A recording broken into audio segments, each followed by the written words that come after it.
when we hear of any approach that even remotely smells of psychology or something to do with emotions, we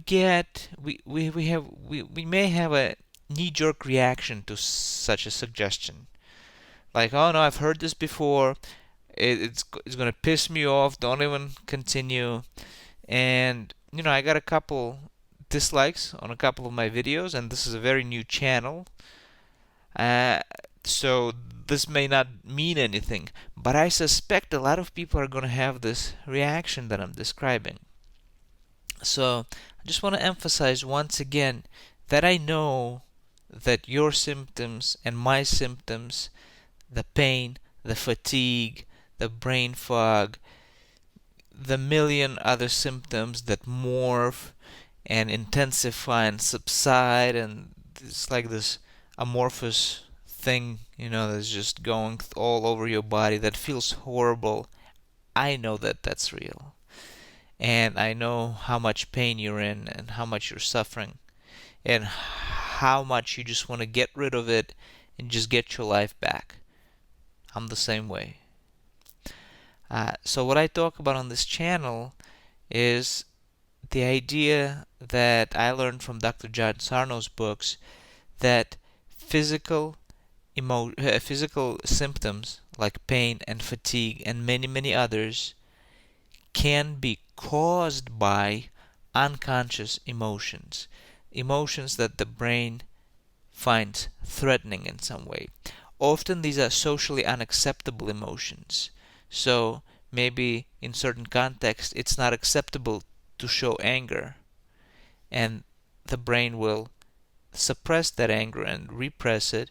And one strategy for that is to initiate physical symptoms that are real and they cause a lot of suffering.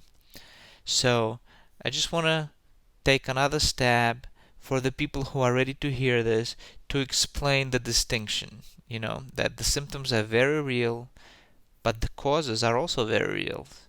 And emotions, once again, they're physical. Emotions are in the body, they're in the brain, and they exist in the physical reality. They're not in some world separate from the world of physical pain and fatigue. And actually, one interesting thing that Dr. Sarno points out, and a couple of other doctors that I know that haven't written about it, but that I just happen to know, have also noted that the pain of this pain that the brain initiates and the fatigue and other symptoms that are initiated by the brain to protect us, quote unquote, protect us from threatening emotions, can be more severe than pain from trauma, like pain from a car accident that just happened, or a bullet wound. Sometimes the pain can and the fatigue and other symptoms can be so severe that they're worse than in people with cancer even, and things like that. We get so beat down by the people around us when they don't believe us, by the doctors who treat us like we might be imagining things, like we might just be hypochondriacs or complainers. And it's only natural we feel that way because that is our experience. Me personally, I went to doctors. My symptoms came on gradually. They started like, many years ago, 13 years ago, so maybe more. And they started gradually.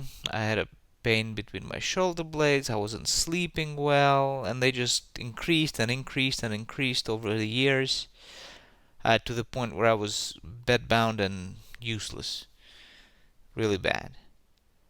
And throughout this time, I was going to doctors, and I was getting no answers. I was told there's nothing wrong with you, or you're just depressed. And I'm thinking, well, yeah, if you were in these circumstances, you might get depressed too. But at the time, I wasn't even that depressed. Later, I got more depressed, as I couldn't find any answers.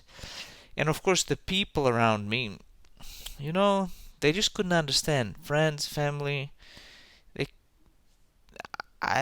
they wouldn't understand what I'm talking about. Like, what is he complaining about? So they would just not react in any way, or sometimes they would act like, yeah, okay, well, it's not a big deal. So and it's infuriating. It is truly infuriating, when someone suggests that you're suffering, your very real symptoms, that they're not real, that they're in your head, and yet you feel like crap. So we become very sensitive to this. I know I'm very sensitive to someone suggesting that what I'm going through, it's nothing, it's in my head, etc.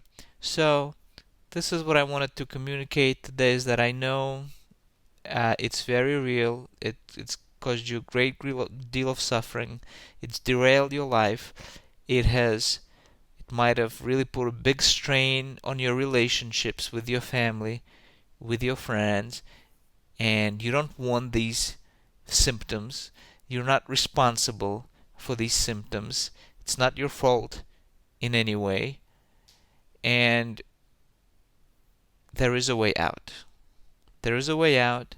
I recommend once again that you read Dr. John Sarno's books, Healing Back Pain and Mind Body Prescription, and just be open to this idea.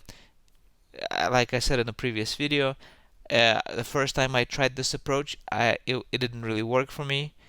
I've learned some lessons from that, and on the second try, I'm succeeding. I'm improving. Uh, just a little bit earlier this morning, I worked out. I did a strenuous workout. I did push-ups, I did dumbbell rows, and I did deadlifts. Not with a huge amount of weight, but to my current limit. So yesterday I went for a 2-hour car ride. I took care of some business. I'm still not close to 100%, but I'm getting there, and I'm confident I'll get there, and I think you can get there too. And subscribe, like, stay open. We'll get there.